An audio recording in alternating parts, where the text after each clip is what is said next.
So thank you for being here. And so for those who don't know me, my name is Celia, and I have a PhD in psychology. And in the past 10 years, I've worked in the video game industry. I started at Ubisoft in France, hence the accent. Then I moved to Ubisoft Montreal. I worked at LucasArts on Star Wars games.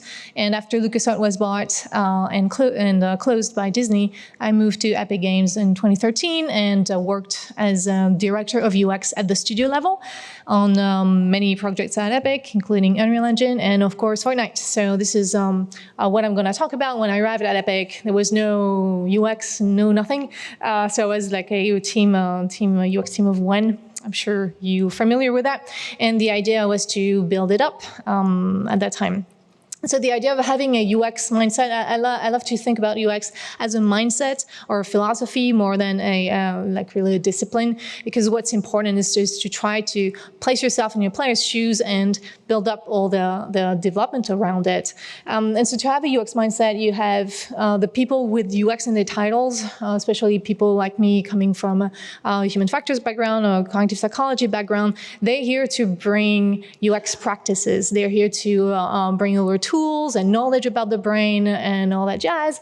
And of course, you have the people on the core team. They're here to build up the experience that they want to offer. So designers, artists, engineers, and you have people. So if you have a big team, you have people on the marketing publishing side, try to define who the user is, who's your audience, so you can understand better what they're after, what they like, stuff like that. So by understanding your target audience, your users, and the experience that you really want to offer. And by having the right tools, this is how you have a UX mindset. But to get there, it's actually pretty difficult. You know, when in a studio, they are not used to these practices, you have to go step by step. And the first step that is important is try to build trust. Of course, when you enter in a studio, they see coming like a girl coming from cognitive psychology, like a psychologist. So you have to make sure that they understand that you're not here to impede whatever they're trying to accomplish. You're here to help them out. And to do that, you need to build trust along the way. And also you start by debunking some misconceptions. So I'm not going to talk about that too much, but there are like some big misconceptions about UX and coming from the game developers. A lot of them are afraid, which I can understand, that UX will distort the design intentions. So sometimes when I talk about UX, I will have like a game developer saying, well, what about Dark Souls? I'm like, well, what about it? Are you gonna, with UX and making it usable, you're gonna have all these games that were, you know, super hardcore, you're gonna change the experience of these games and make them all easy. Well, no, like UX is all about making sure that the experience you want to offer is the one that people experience in the end. So if the point of your game is to build a game that is going to be difficult to a very specific audience or hardcore gamers who like to suffer, we're going to absolutely help you accomplish your statistic goals. And so that's really what's important to remember, that we're here to help you out. So that's sort of the one big thing you need to debunk if you're starting on a team or not used to UX and what it is try to really help them out to understand that you're here to serve them and to help them accomplish their goals. There's another big one is like, yeah, UX is cool, but you know, we can UX it later. I love how people sometimes use that term as a verb, as if, you know, we can unfuck everything at some point later on, and that doesn't work as well. And so you have usually like the core team is gonna iterate in a closed loop. And when I see that, I say, oh, you have some prototypes out there. Like sounds cool. Can we try them out? You know, can we bring players over and test it? And there's a lot of not fear, but, you know, the developers are not super comfortable with that idea, and they're like, no, like it's ugly, it's not ready for testing. I don't want to do that. And that's, yeah, happened to you. That's something that it's important to understand, that it's never too early to test. You can't test everything early, but there's always something that you can test, whether it is the menus, icons, the systems with dice or whatever. You can always prototype something to test it out. And if you test it out when it's very early on, low fidelity, paper, before it's implemented, and even better, before it's arted up, then whatever changes you need to make is actually faster and less costly to do than if you wait too long down the line. So that's really important to understand. And here's an example of the, so you can tell that I am not a UX designer. So this is something that I put together to help the game designers explain what their vision about the game. Because it's also important when you're on a team. It's not always about the UX towards your audience, your gamers, the players in the end, but also when you're working in a studio, you have to convince your bosses, you have to convince the executives that your vision is the right one, and this also needs good UX. And so this is the sort of things that, in Fortnite, you have your home base, this is what you grow, just helping them try to visualize, explain what this is going to be about. And when we're doing the online testing very, very early on, we had then a version of what the home base what was the point of the home base later on. But it's important to try to have a very low fidelity version, even if it looks a bit crappy like this one, just at least to make everybody on the same page and know where we're going. And so that building that tailored relationship, whatever you need right now, I can help you out. I can help, explain what you're trying to do, or I can help test something that you need. At some point during the development of Fortnite, the lead animator was trying to understand what made the husks, so little zombies, more difficult at times to shoot at. And he had the team had several ideas behind it. Maybe the husks were moving too fast. Maybe it's an animation problem. Maybe it is because these enemies are the most frail ones. They're also the smallest ones. So it's interesting, but because they're the level 1 monsters, they're also the ones that are harder to aim at from a distance because they're small. So maybe it's that, maybe it's something else. And they wanted to figure out what it was about. So I asked him, can you build, like a gym level so we can just spawn the zombies and we can ask players to shoot them as fast as possible and we can see what's going on and just reproduce the environment, typical environment in Fortnite, so with some obstacles and the zombies will go around it. And so this is what we did. He built a gym level and we tested it. So it looks like this. The idea was that we asked players, we pretended that there was a contest, that the ones that were having the best score, we'd have the prize or whatever. So we deceived them, and then it's like, they didn't know. We gave them like a chocolate bar. Okay. But they were good sports with that. But the idea is to think that you're in competition and they had to do headshots as fast as they could and as many as shots as they could. So it looks like this. There's no sound, but I promise you it's shooting. And so you see they're trying to aim at the zombies also, doing headshots. And the moments when it's really harder for them is when the zombies are going around an obstacle. And so that was really interesting and revealing at that moment. It was not, there's always like several possibilities of why do we have a problem, but we really saw at that moment going the path in code when a zombie had to go around something was really too sharp, and so this is when it was hard for players to follow that. So that helped us determining what was the greatest problem there. So really trying to be a partner, build trust, and try to find ways to test little things here and there and to help the team communicate what they're trying to offer was really an important step. Then the second step is to establishing quick wins. You want to show to the core team that a UX process, a UX mindset is going to help them iterate faster and have quick wins. So to do that, the important thing is to lay out the main limitations of the brain. And this is usually where I start because I want to make sure that everybody understands that we have brain limitations. Players have them, we have them, we all in the same boat. And so we need to understand these limitations so we can correct problems when they occur. So this is just a very simplified, overly simplified diagram of what happens in your brain when you process information and when you learn. It's always starting from a perception, always starting from an input, from your senses. Then you have information processing happening. And in the end, if you learn about something new, what's going to happen is it's changing something in your brain physically. You have new synaptic connections, or some synapses are strengthening, so the synapses are connections between neurons. So physically, it's changing something in your brain. So I'm sure you know all that, but when you learn about something, it's changing your memory.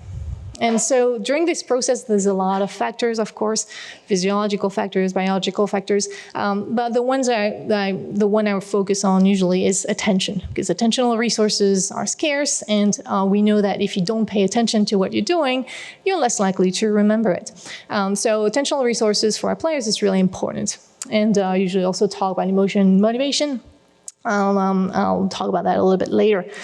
And so, and again, it's overly simplified. The brain is not this, it's a very complex thing that we barely understand. And it's not working in different separate buckets like that. So it's really way more complex than that, but it's just to understand the main limitations that we're facing. And to give you an example for perception, I'm going to give you an example from each and show you one of the limitations and how we can have quick wins once we know that. So take a look at this image and tell me, what do you perceive in this picture? People, okay. What else? Yeah? Just yell it, it's fine. Street Fighter, okay. How many of you see Street Fighter characters in this picture?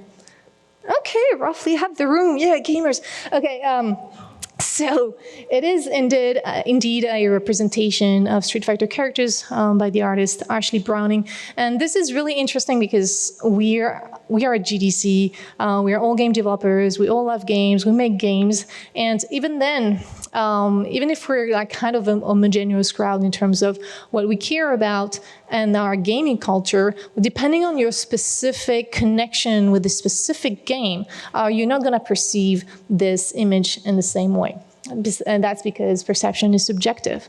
And if you're colorblind, like about 8% of the male population, well, you're left out from this example, and you hate me because I'm not allowing you to participate.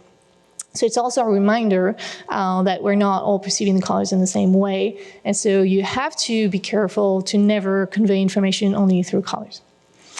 So perception is subjective, and it's hard for us to remember, especially with vision, because we have such a feeling that we're perceiving the reality as it is, when perception is a construct of the mind. And so it's very subjective, and that's a problem because in a game, you have a lot of stimuli, a lot of inputs that your player is going to have to interpret, and you want them to perceive all these inputs, like visual, audio, all these inputs, the way you intended. And because perception is subjective, you're not 100% sure that what you perceive and what you design is what players in the end are going to perceive.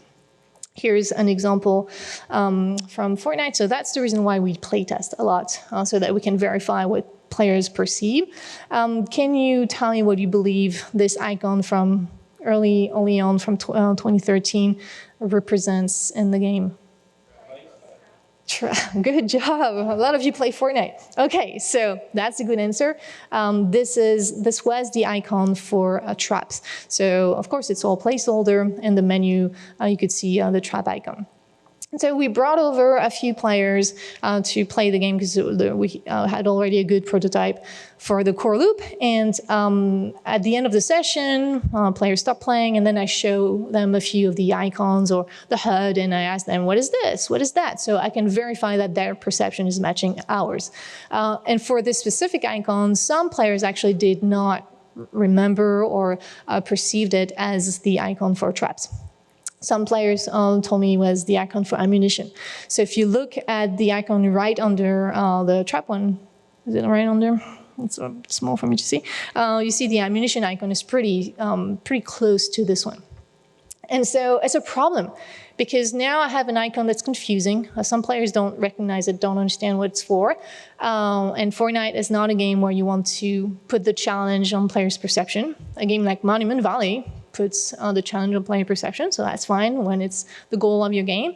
But this is not where the challenge is for Fortnite. So I don't want players to be confused by an icon, especially the trap icon. It's one of the main icons. It's in the main menu, and it's quite core to the experience of Fortnite. Like being able to craft traps and place traps is really important.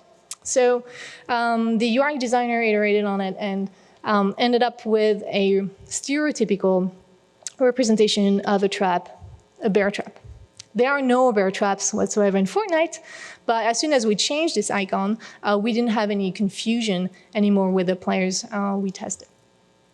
So even though for you it seems obvious, make sure that you verify that it is indeed obvious for your players. All right. Another problem with memory, and I'm sorry I put that very quickly together. I was supposed to have a little quiz here, but it's gone. What happened? There's a lot of stuff that when we learn, it's gonna be gone. We're not gonna remember it forever. So this is what we call the forgetting curve from Ebbinghaus.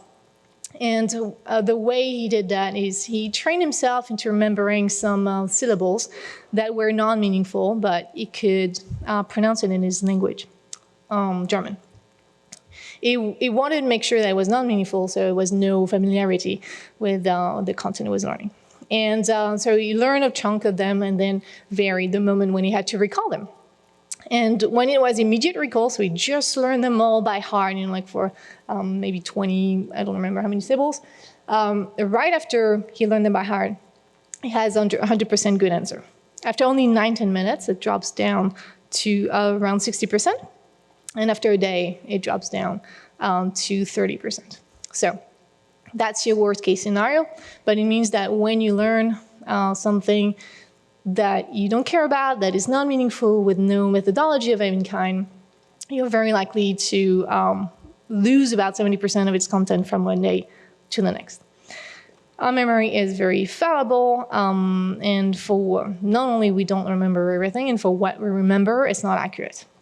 And we also have false memories, so it's a mess. We can't really rely on the memories. And that's a problem because a game is an experience that we have over several days, weeks, hopefully months and years. So we want to make sure that from one day to the next, players are not going to forget about critical information from them to be successful playing the game. And a quick win about that is to make sure that we remove some memory load. So if you're not asking players to memorize something, then there's no problem. They're not going to forget about it because they don't have to memorize it in the first place. And so this is the reason why the HUD is very important. And in Fortnite, every time you go close to a searchable object, you have the pop-up telling you what key you need to press to search that object. You don't have to remember that information. We alleviate that load.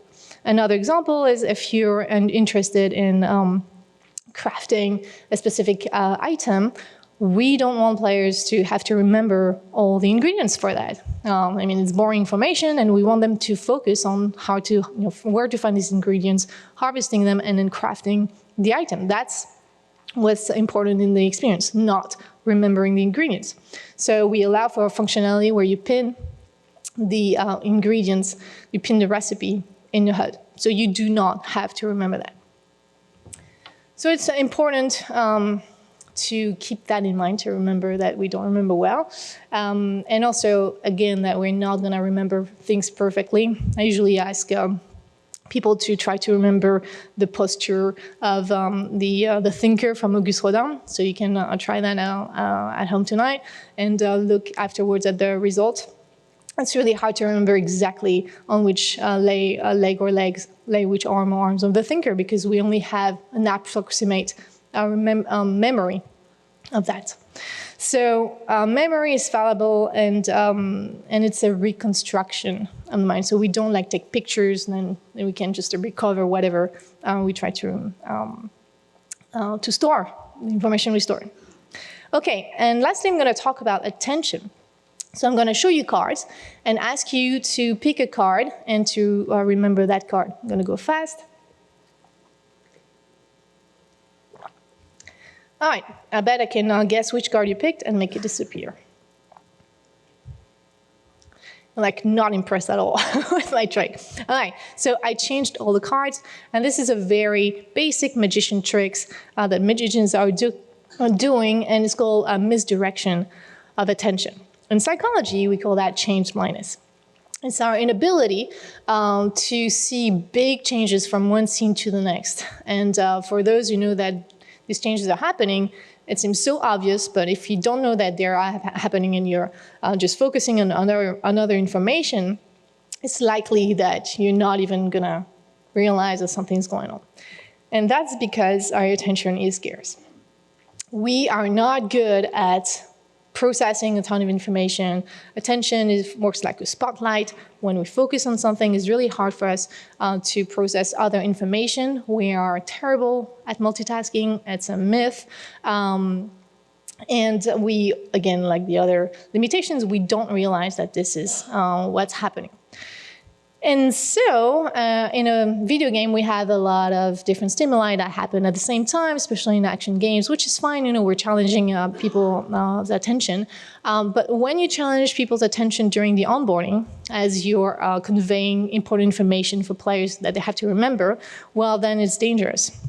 So here is iteration that the developers were doing to teach the players how to regen health. So back then you had to consume a health item, and to try to introduce that to players, initially it looked like this. So the first time the player's health is going below 50%, it's blinking, and then there's information saying, hey, your health is low, you're gonna need to consume a health item, and then it disappears. But at that moment, the player is focused on destroying zombies. So it's very likely that they did not even perceive that there was something popping in the HUD. So you have to be very careful with that. We're terrible at multitasking. We are not good at paying attention to multiple things at the same time. And when players are learning about your mechanics, about your controls and everything, you have to avoid that to make sure that players can really process the information you want them to remember. So that's what we call the cognitive overload theory. Vanessa Amovich this morning talked about it a little bit. But the idea that if there's too much information, we're just not going to process it. And players don't read, so that's another problem. We don't like to read information. And so this was when we're testing a bunch of PvP modes. Sorry. This was the first iteration. It's always good to have like 3 items, like this is what you need to do. But then there was a lot of detail and cute artwork, and so players were looking at the artwork. You see the eye tracking, the red circle. They were really focused on the artwork and therefore not reading the instruction. And so like being in multiplayer, like, ooh, what do? I don't know. And so if you make it maybe less beautiful, but more focused on what they need to do and reduce the text as much as you can, so then players can bang, bang, bang, try to understand what they need to do. So that's something that's also a quick win when you need to change an interface. So this is, we have perception is subjective, attention is scarce, and memory is fallible. We have a ton of cognitive biases, and so we need to make the changes and fix things, keeping that in mind so we can understand where it's coming from. The third step is to have a common language. Also, it's really important to be able to speak the same language when there are problems so we can address them and try to find a solution. So, the language that we established, the usability part is very established nowadays, but to talk about fun and all that, it's the finding a way to explain how this works is more complicated. So I'm not going to describe all that because there's ways that you can find all that, and I'm sure you already know about it. we have heuristics, like rule of thumbs, so to look at usability problems. Just want to highlight here the importance of accessibility, especially since Keith is not here to talk about it. Please check this website. It's really well done. It's going to give you a lot of tips to have better accessibility. And the second part is engageability, which is mainly how to bring fun and immersion and engagement. And it's the main elements are, it's motivation, how to motivate players to keep playing, and then emotion and game flow can support that.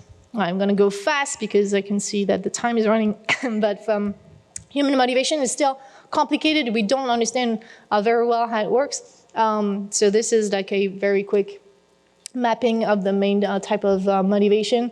There's another talk about that if you want to reference it. But usually when we talk about motivation, we distinguish between intrinsic motivation and extrinsic motivation.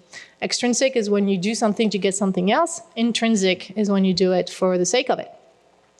So that's really important to try to make sure that your players have what they need to be motivated intrinsically and extrinsically. And that when it's intrinsic, there's a meaning, and when they have to do something intrinsically, so it's competence, autonomy, relatedness, it's also meaningful to what they're trying to accomplish.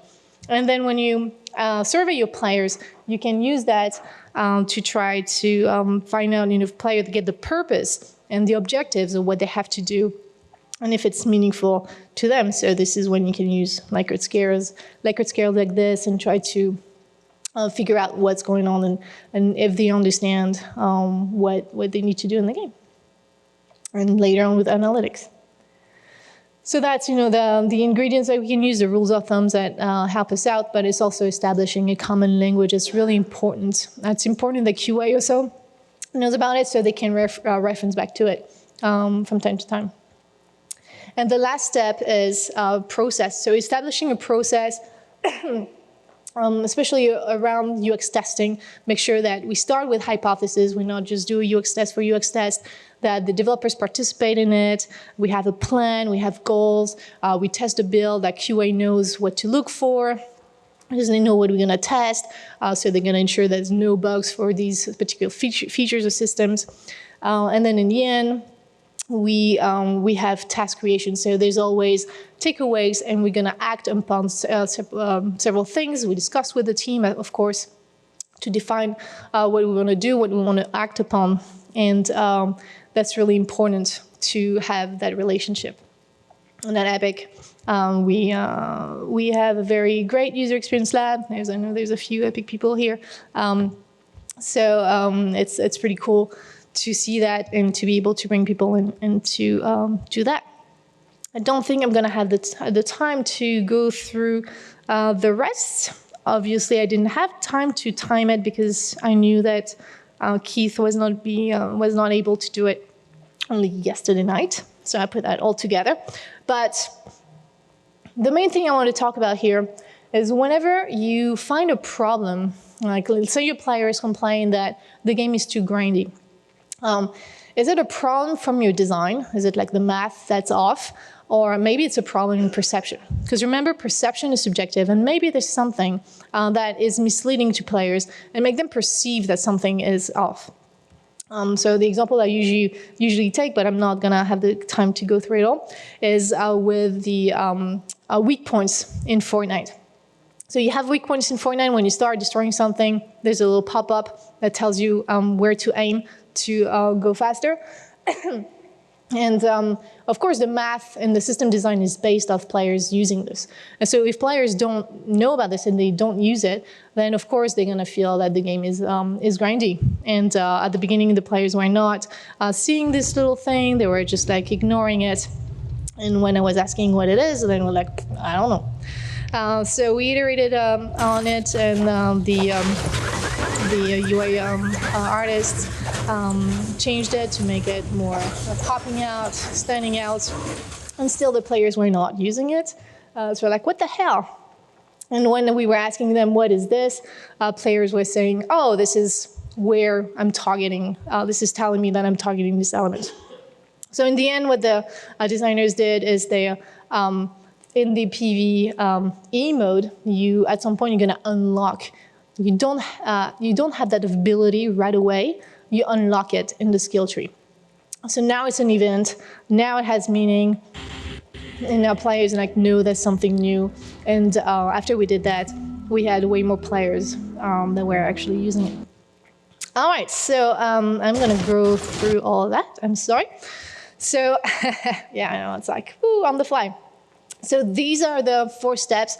If you want to build a UX mindset in a company, this is what worked for me in the past. You start by building trust with the people you're working in, so that everybody is sure that you're on the same boat. You're not going to backstab them. You're not going to test the game, then show the VPs and say, oh, look at what they're not doing.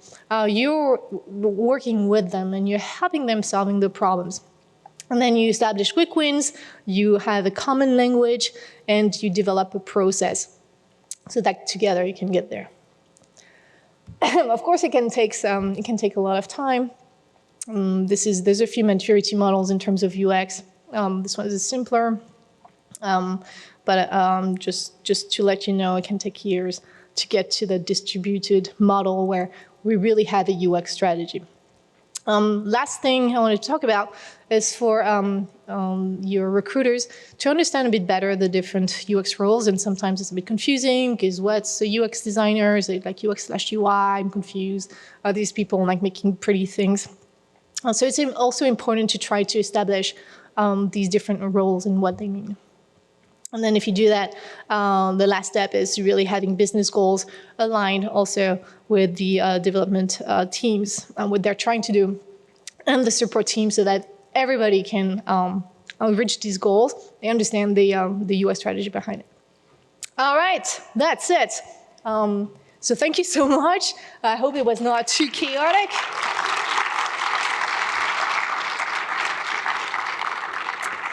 I don't think we have time for questions because I talk too much. But I'll take questions. I'm just going to stay a bit here. So thank you again. And yeah. Oh, you want to ask a question? All right. Run for the mic. That was a great talk. Thank you. Thank you. That's very fast. So this is my question. You brought up hypotheses, and I want to go into that for a second. Let's say you are a researcher and you have a hypothesis. It's a problem I'm working through. And you play through some content and you have a different hypothesis than the designer who is biased. Mm-hmm. You're trying to build trust, but you're also trying to test in a way that can inform the designer that what they see is not the same as what you as a researcher or potentially the players see. So there's almost like, I want to say, conflict of interest. It's very difficult to So how do you do it? Great, thank you. I'm so glad you asked that question. It can be tricky. Sometimes when you build trust, you have also to explain to the people you're working with that they have to trust you as a researcher, and that you're trained to establish what's the protocol, the experimental protocol that's going to be able to test what they're trying to test. And this is usually what I do. I'm telling them, bring me your questions, bring me your hypothesis, and then I'm going to build up the experiment that's going to be able to test this hypothesis. And when we go back and forth and see if we're aligned. But, trust has to go both ways. You have to do the first step, but then you have to make them understand, hey, I'm trying to do that, so trust me. Does that make sense? She's like, yeah. I was going to say, sometimes they question how you build the experiment or how you run the experiment. And that's another issue altogether, which I don't know if you want to get into. Yeah. I mean, it's never always super easy. You can just show them how it works a little bit, or concentrate on the other people who trust you and start with them, because then you can establish the quick wins, and then it's going to be easier to convince the others. So if you have that level of resistance, start with the people who trust you and understand how this works. Thank you. Sure. Yeah, I'm sorry. We need to. I think I'm going to be kicked out. I'm going to answer questions right after. Thank you so much. Sorry for the last minute kind of thing. I hope it was still valuable for you. And have a great rest of UX Summit and GDC this week. Bye-bye.